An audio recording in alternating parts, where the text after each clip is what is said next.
Old is gold এই কথাষাৰ এনে নকয়। এই কথাষাৰ কোৱাৰ সম্পূৰ্ণ যুক্তিযুক্ততা আছে আৰু আপোনালোকে আজি মোৰ এই ভিডিঅ'টো চালে এই কথাষাৰ গম পাব।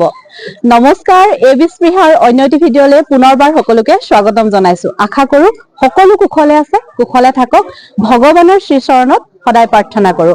আৰু আজি মই উপস্থিত আছো কোলাপাৰ গায়নগাঁও নামঘৰৰ প্ৰাংগণত, য'ত অনুষ্ঠিত হৈ আছে এখনি বিশেষ ভাওনাৰ বৰাখৰা। আজিৰ পৰা 6 মাহৰ আগত মই আপোনালোকৰ মাজলৈ এটা ভিডিঅ' দিছিলো। এমুকুৰা মিঠা হাঁহিৰে মানুহজন আমাৰ মাজৰ পৰা গ'লগৈ। এনে লাগিছে যেন মুধৰ খুঁটাটিও আমাৰ ভাঙি পৰিল। আমাৰ সকলোৰে মৰমৰ, সকলোৰে শ্ৰদ্ধাৰ বৰদেউতা প্ৰয়াত ৰাজেন দত্তদেৱৰ এটা ভিডিঅ' আপোনালোকলৈ আগবঢ়াইছিলো আৰু সেই ভিডিঅ'টোৰ লগত সংগতি ৰাখিয়ে আমি আজি এই ভিডিঅ'টো আপোনালোকলৈ বুলি আকৌ আগবঢ়াইছো। অহা 21 ফেব্ৰুৱাৰী তাৰিখে তেওঁ নিজা বাসভৱনত তেওঁৰ ছমহীয়া কৰ্ম অনুষ্ঠিত কৰিবলৈ লোৱা হৈছে আৰু সেই ছমহীয়াৰ লগত সংগতি ৰাখিয়ে নিশালৈ এভাগী ভাওনা আগবঢ়োৱা হৈছে সুন্দৰপুৰ তিনিআলি নামঘৰত।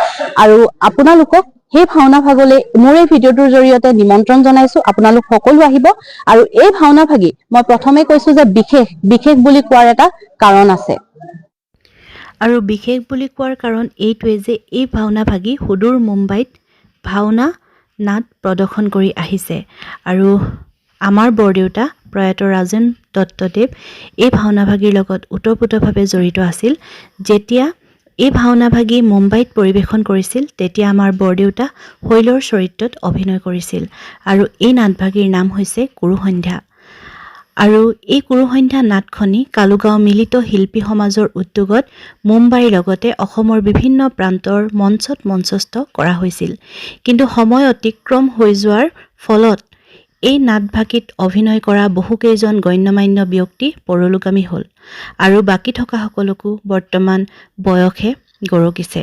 তেওঁলোকে অভিনয় জগতখনৰ পৰা আঁতৰি আছিল, কিন্তু তেওঁলোকৰ মনটো সদায় তৰুণ হৈ আছিল। আৰু এই ভাওনা ভাগিত আমাৰ বৰদেউতাৰ লগতে অভিনয় কৰা যিসকল ব্যক্তি বৰ্তমান এই সংসাৰত আছে তেওঁলোকে বৰদেউতাৰ সোঁৱৰণত নাটভাগি পুনৰ অনুষ্ঠিত কৰিবলৈ লৈছে। এই ভাওনা ভাগিত মোৰ দেউতা শ্ৰীযুত ৰূপম দত্তদেৱো জড়িত আছিল, কিন্তু তেওঁ বৰ্তমান শাৰীৰিক অসুস্থতাৰ বাবে আঁতৰি থাকিব লগা হৈ মনতে অলপ দুখো পাই আছে। আৰু এই ভাওনাখনিত যিগৰাকী বৰদেউতাই শকুনিৰ ভাওত অভিনয় কৰিছে তেওঁ বয়স বৰ্তমান ৭৫ ঊৰ্ধত। এই বয়সতো আপোনালোকে আচৰিত হ'ব তেওঁ বচন আৰু প্ৰৱেশ দেখা পালে। সঁচাকৈ আজি তেওঁ বচন আৰু প্ৰৱেশ দেখা পাই আমিও অভিভূত হ'লোঁ। আৰু এতিয়া নামঘৰৰ ভিতৰত যিহেতু আখৰা চলি আছে আপোনালোকক তালৈ লৈ যাব বিচাৰিছোঁ। তেতিয়াহ'লে ব'লক নামঘৰৰ ভিতৰলৈ সোমাই যাওঁ আৰু আখৰাৰ ক্ৰীড়াংশ আপোনালোকক দেখাওঁ আৰু অহা 21 তাৰিখে সম্পূৰ্ণ নাটভাগ আপোনালোকৰ মাজলৈ লৈ আহিম।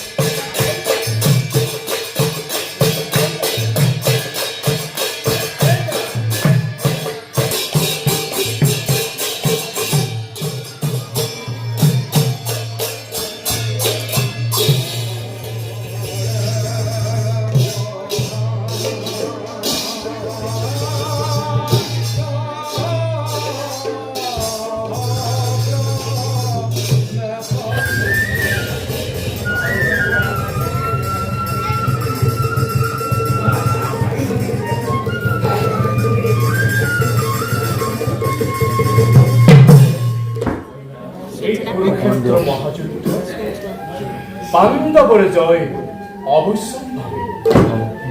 অভিমানী দুৰ্যোধন ইমান অহংকাৰ দাদা বিকুটেৰ দ্বাৰা দুঃখাখনৰ ৰক্তপাত আৰু দুৰ্যোধনৰ উৰু ভংগ কৰাব লাগিব। এই হ'ব কুৰুক্ষেত্ৰ যুদ্ধত আমাৰ প্ৰধান কৰ্তব্য। তিল মাত্ৰ নাৰাখিল কৌৰৱৰ নাম এই ধৰাৰ দুষ্ট দমন আৰু সন্ত পালন কৰি জগতত শান্তি ধৰ্ম প্ৰতিষ্ঠা কৰাৰ আমাৰ অৱতাৰৰ প্ৰধান উদ্দেশ্য। জগতৰ কল্যাণৰ বাবে আমি আমাৰ কৰ্তব্য হওঁ। মনুষ্য ৰূপে বলৰাম নামে জন্ম কুৰুক্ষেত্ৰ মহাৰণ আৰম্ভ হ'ল কৌৰৱ পাণ্ডৱৰ বৈঠক। কিন্তু এই ৰণ ভাতৃ বিৰোধ নিৰন্তৰ আয়ু দেহৰ দুৰ্যোধনৰ পৰিত্যাগ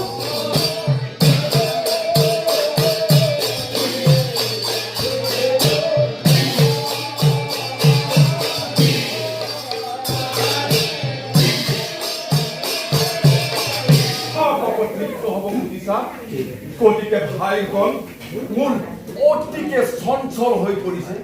চঞ্চল নহ'ব দাদা ধৰ্মৰাজ, পাপীটো ভাঙল নাই, ৰজস্বলাটো উপৰি ৰাজসভাৰ মাজত চুলিত ধৰি আনি যি অপমানে কৰিলে সেই অপমানৰ প্ৰতি উত্তৰে মই অবিলম্বে তাৰ লক্ষ্য প্ৰদান কৰিম।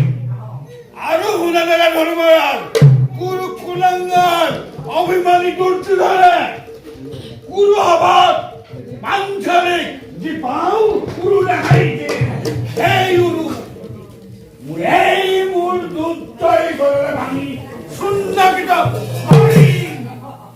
এই মোর ভিখন প্রতিজ্ঞা এতিয়াও ব্যর্থ হয়ে অনুমানিব না দাদা ধর্মরাজ, আমার প্রধান হয় দাদা, মই সেই শত গৌৰৱৰ নাম লুপ্ত হোৱাটোৱেই মাত্ৰ আপুনি চঞ্চল বেশ বেশ ভাতৃগণ, বিলম্বত কাল ক্ষয় নকৰি আৰু যাম আমি নিজ স্থানে স্থানে পুনৰ নতুন উদ্যমেৰে যুদ্ধৰ কাৰণে হওঁ অগ্ৰসৰ।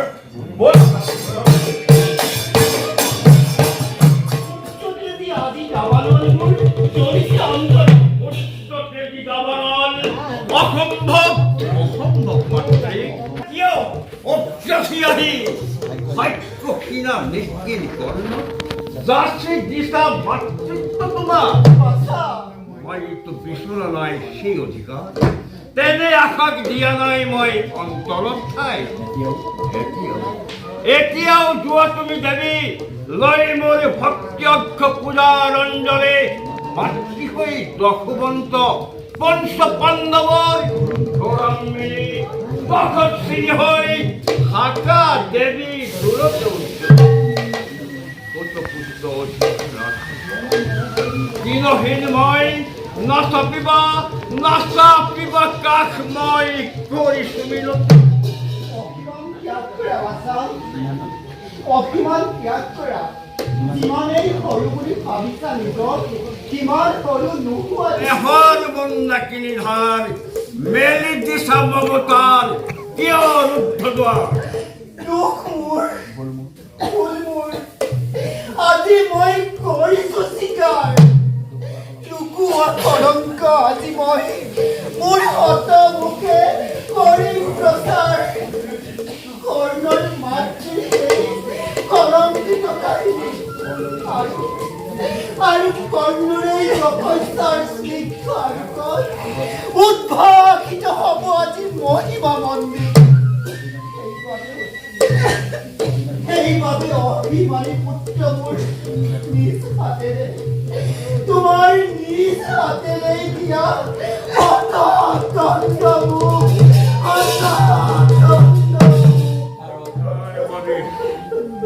তাৰ বাবে মাতৃ আজি হ'ল বহুত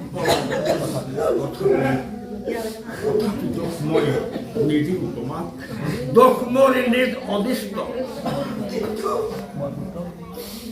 কিন্তু মই যে চিৰভাগ্যহীনা পুত্ৰ, মই যে চিৰভাগ্যহীনা।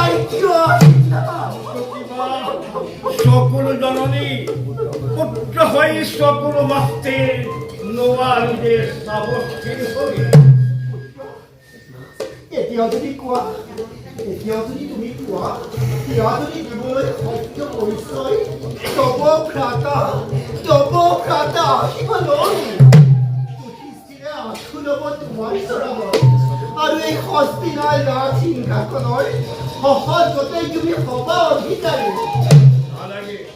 পিনে জয় আৰু আমাৰ সম্ভৱ নহ'ব নেকি শত কৌৰৱাদী প্ৰায় শেষ হওঁ মামা কি উপায়েৰে পাণ্ডৱক বিনাশ কৰিব পাৰো এৰা ভাবে মইতো তাকেই ভাবিছো এটি দুটি কৰি শত কৌৰৱ শেষ হ'ল এতিয়া যে মুঠি সৈন্যই পাণ্ডৱক বিনাশ কৰিব পাৰিম পাৰিম মামা চলে বলে কিংবা কৌশলে হলেও এই কলিয়া কৃষ্ণ হক আয়োজন গুৰুপতি চিন্তা কৰিলে কি হ'ব যুদ্ধ যাত্ৰা কৰক আৰম্ভ যুদ্ধতে সকলো হ'ব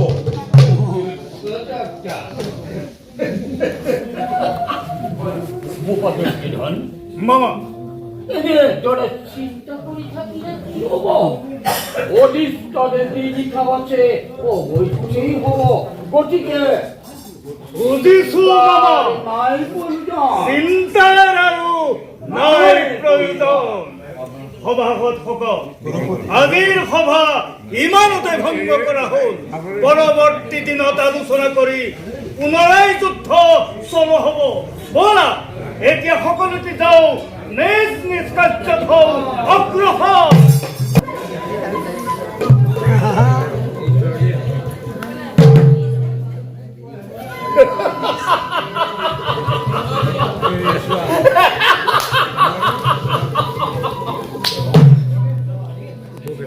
ইমান চেষ্টা কি পথৰে যাব পাৰে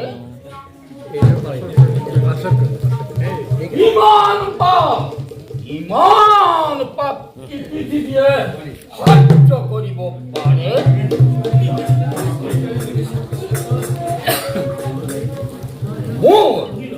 মোৰ আজন্ম সাধনাৰ সফলতা অচিৰ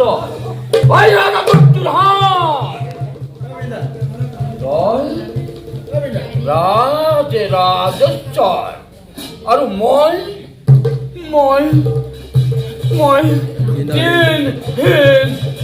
অন্য হেৰি তুমি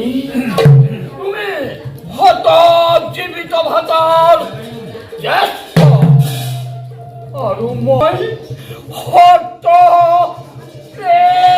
প্ৰেতাত্মাৰ কনিষ্ঠ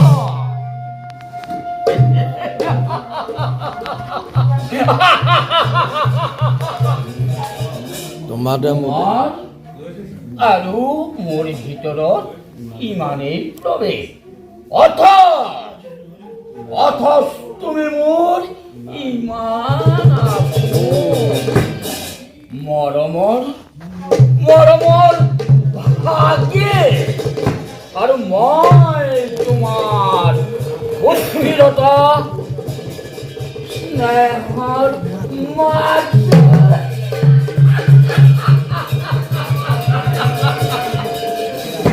আৰু বেছি নাই আৰু বেছি পৰ নাই এই গন্তপখানি লহ জিভা মেলি অগ্নিৰ কুণ্ড জ্বলি উঠিছে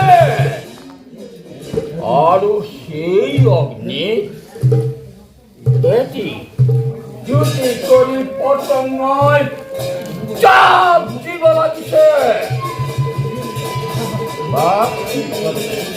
তাপ নিবাৰণ কৰিবৰ কাৰো সাধ্য নাই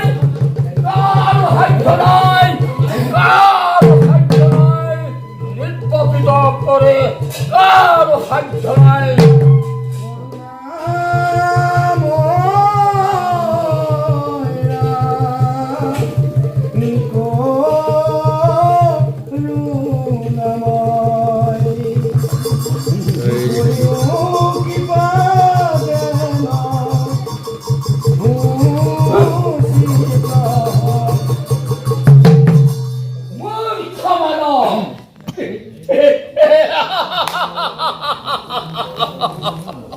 তেজত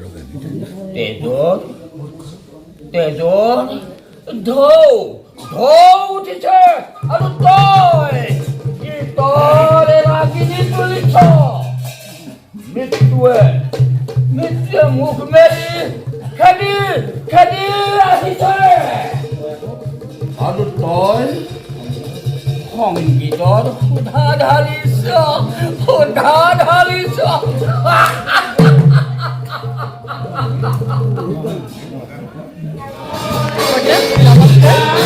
কেনে আছে? ভগৱন্তৰ কৃপাত সকলো গুৰু ভকতৰ আশীৰ্বাদ ভগৱন্তে ভালে ৰাখিছে।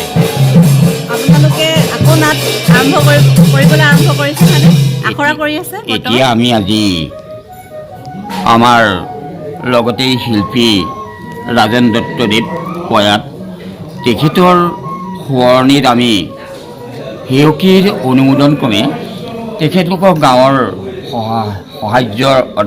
সহায্যত আমি এই মহাপুৰুষীয়া কুৰুসন্ধ্যা নাটক ভাগ বয়োজ্যেষ্ঠ শিল্পী হিচাপে আমি কৰিম বুলি আগবাঢ়িছোঁ। আপোনালোকে কেইবাবছৰ বিৰতিৰ পাছত আকৌ নাট কৰিবলৈ লৈছে হয়। গতিকে আপোনালোকৰ অনুভৱ কেনেকুৱা লাগিছে কৰি? আমাৰ অনুভৱটো এনেকুৱা লাগিছে যেন আমাৰ বয়স হৈছে এতিয়া মোৰ বয়স আপোনালোকক ক'বলৈ গ'লে 75। গতিকে এইটো বয়সত অভিনয় কৰাৰ আমাৰ মানস অৱশ্যে নাছিলে, কিন্তু ভগৱন্তৰ গুণলীলা কৰিবলৈ আজি গুৰুজনে কৈছে। আজি গুৰুজনক আমি সাক্ষী কৰি এই নাটক ভাগত আমি অৱতীৰ্ণ হৈ আহি আছোঁ আৰু এতিয়াও হৈছোঁ। আমাৰ শিল্পীসকলৰ লগত বিশেষকৈ প্ৰায়খিনি বয়োজ্যেষ্ঠ শিল্পী তেখেতলোকৰ লগত ময়ে বেছি বয়সস্থ, বাকীখিনি 70, 60, 50, 55 এনেকুৱা বয়সৰ। গতিকে তেখেতলোকক মোৰ ভাই বা স্নেহৰ বুকৰ শিল্পী বুলি সাৱটি লৈ কৰি পেলাই বেয়া লগা নাই, ভাল লাগিছে। ঠিকে আছে, আগবাঢ়ি যাওক। আৰু আপোনালোকেতো আমাৰ বৰ্তাৰ লগত কৰিছিলে, প্ৰয়াত ৰাজেন দত্তদেৱৰ লগত ভাওনা কৰিছিলে, গতিকে তেওঁৰ বিষয়ে আপোনাৰ মুখেৰে দুআষাৰ কওকচোন। ৰাজেন দত্তদেৱ সঁচাকৈয়ে মোৰ ভাতৃতুল্য। তেওঁৰ কথা ক'লে মোৰ চকু পানী ওলায়। তেওঁ আমাৰ লগত অৰ্জুনৰ অভিনয় ভাগ কৰিছিল, কিন্তু যিমানেই ভাল বেয়া অভিনয়টো নকৰক, কিন্তু তেওঁ মানসিক জ্ঞানটো বৰ ভাল আছিল। সকলো লগতেই তেওঁ মিলিব পাৰে আৰু বহুতখিনি কাৰ্য য'ত আলোচনা বা মিটিং বা ভাগৱত এই সকলৰ লগতে তেখেত অতিকে জড়িত আছিলে। আৰু আমাৰ এই ভাওনা ভাগ য'তেই নকৰোঁ তেওঁ আমাক খুব সাহস দিছিল। কোনো চিন্তা নকৰিব নালাগে, মই ৰাজেন দত্ত আছোঁ, গতিকে তেওঁ আমাক মনোবলটো বহুত আগবঢ়াইছিল। তেওঁ প্ৰয়াত হোৱাত আজি আমি অতিকে মৰ্মান্তিক। তেখেতৰ আত্মাই চিৰশান্তি লাভ প্ৰদান কৰক, ভগৱন্তৰ চৰণত প্ৰাৰ্থনা জনাইছোঁ।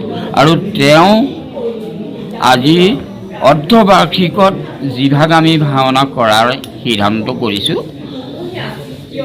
অৰ্থাৎ এই গুৰুজনাৰ বাদ্যসহ আমি অভিনয় কৰাৰ কথাখিনিয়ে আমাৰ অভিনয়খিনিয়ে তেওঁক যেন চিৰলক্ষ্য ব্ৰত নিচিনাকৈ তেওঁক যেন চিৰস্মৰণীয় কৰি ৰাখক, তেওঁ এতিয়াও জীয়াই যেন আছে, এনেকুৱাতেই আমাৰ অনুভৱ। আপুনি সপোনেৰ আগতেও কৰিছিলে, এতিয়া আকৌ কৰিবলৈ লৈছে? আকৌ কৰিবলৈ লৈছে। কেনেকুৱা লাগিছে? এতিয়া আগতকৈ অলপ আমাৰ ভইচ অলপ বহিছে, ধৰক বয়সৰ কথা নহয়, কিন্তু আগত কৰোঁতে দৰ্শকৰ বহুত ছাপোৰ্ট পাইছিলোঁ। ধৰক আমি এই নাটক ভাগ অভিনয় আমি পহিলা ডিচিএল অৰ্থাৎ নকটানী ডিচিএলত কৰিছিলোঁ, ফাফৰিটিঙত কৰিছিলোঁ, ৰাসমঞ্চ, চাৰিং ৰাসমঞ্চ আৰু ফুলপানীচিগা ৰাসমঞ্চ। আমাৰ এই গাঁৱতো দুবাৰ কৰা হ'ল, মৰাণত এবাৰ কৰা হ'ল, মঠিয়াচি গাঁত কৰা হ'ল, শিৱসাগৰত এভাগ কৰা হ'ল। এনেধৰণে আমি ভাওনা কৰি কৰি আহিছোঁ যদিও বহুত ভালমানখিনি গেথিঙত কৰা হৈছে, তাৰমানে আমি একেৰাহে কৰিবলৈ পোৱা নাই, কিন্তু কৰি ভাল লাগিছে। এতিয়া কৰি কেনেকুৱা লাগিছে? এতিয়া কৰি খুব ভাল লাগিছে। কিয় নিজৰ যেন মই আজি 75 ইয়েজৰ নহয়, মই যেন 50 বছৰীয়া এজন যুৱক এনেকুৱা যেন এটা মনলৈ ভাল লাগে। বহুত ভাল লাগিলে। পায়ো আমাৰ খুব ভাল লাগিছে। সুস্থ হৈ থাকক, ভগৱানক তাৰে প্ৰাৰ্থনা কৰিছোঁ। তাকেই আপোনালোকৰ ৰাখি আমি গুৰুজনাৰ আগবাঢ়িছোঁ। ধন্যবাদ।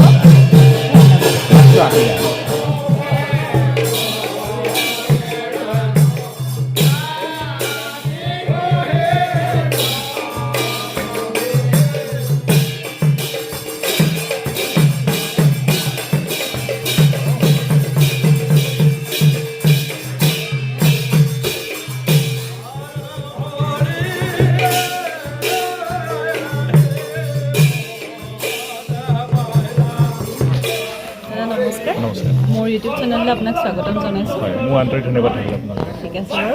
আপোনালোকে ইয়াত আখৰা কৰি আছে পুৰুষ সন্ধ্যা নাটখনৰ, নহয় জানো? আপোনালোকেতো বিভিন্ন মঞ্চত নাট প্ৰদৰ্শন কৰি আহিছে, ভাওনা কৰি আহিছে, সকলোতে কৰি আহিছে, কিন্তু ইয়াত আপোনালোকে কৰি আছে। এই নাটবোৰ অকণমান ব্যতিক্ৰম হৈছে সকলোত থাকি।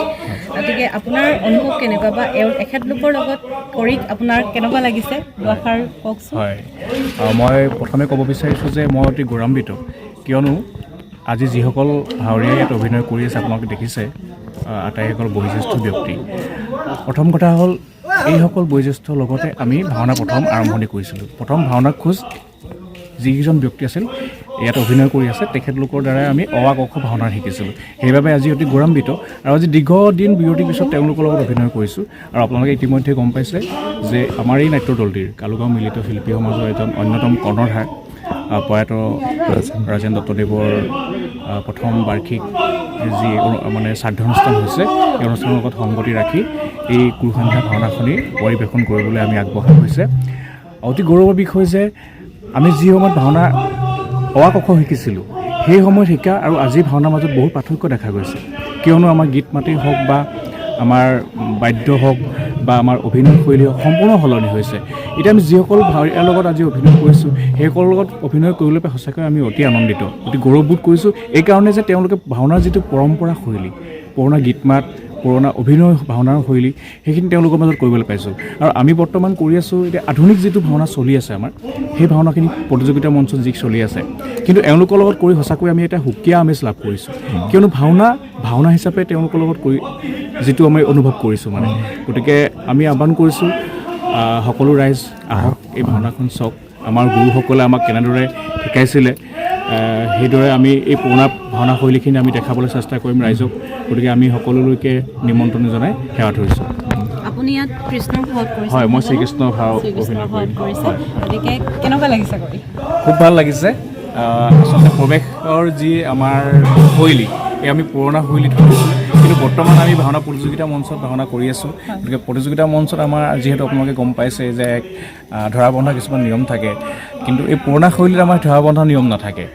গতিকে আমি একদম যিটো অতীতৰ যিটো ভাওনা শৈলী, সেই ভাওনা শৈলীয়ে কৰিবলৈ পাইছোঁ। গতিকে খুব ভাল লাগিছে। ধন্যবাদ। হয়, সুস্থ থাকক, ভগৱানে সুস্থ কৰি ৰাখক। ঠিক আছে, ঠিক আছে, আশীৰ্বাদ কৰিম। ঠিক গর্ভত ধারণ করা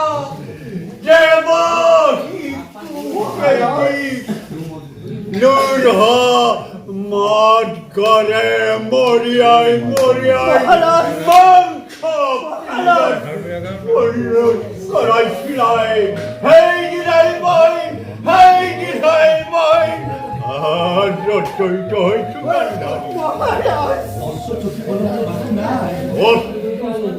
টুকিব এতিয়া সময় নহয় বাকী নাই মোৰ বুকুৰ স্নেহৰ নিজৰা শুকাই শুকাই শিলৰ দৰে ওলাই পৰিল গান্ধাৰী।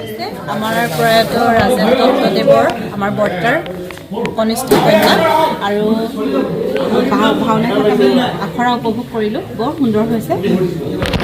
আৰু মানে নাটৰ দিনাখন আৰু সুন্দৰ হওক আৰু আমাৰ দৰ্শকসকলক সকলো আহিব 21 তাৰিখে ৰাতি ভাওনাখন উপভোগ কৰিবলৈ যিহেতু ভাওনাখন বহুত লোকে পৰিৱেশন কৰিবলৈ লৈছে সেইবাবে ভাওনাখন মানে আপোনালোকে চাবলৈ আহক চাবলৈ আহি সকলোকে যাতে উৎসাহ জনাই ভাওনাখন সম্পূৰ্ণ হোৱাত সহায় কৰে ধন্যবাদ আমাৰ চেনেলৰ তৰফৰ পৰাও এই ভাওনা ভাগ উপভোগ কৰিবলৈ সকলোকে নিমন্ত্ৰণ জনালোঁ আহিব ভাওনা চাব লগতে সকলো ভাৱৰীয়াকে আপোনালোকে উৎসাহ যোগাব আৰু ভিডিঅ'টো ইমানেই ধন্যবাদ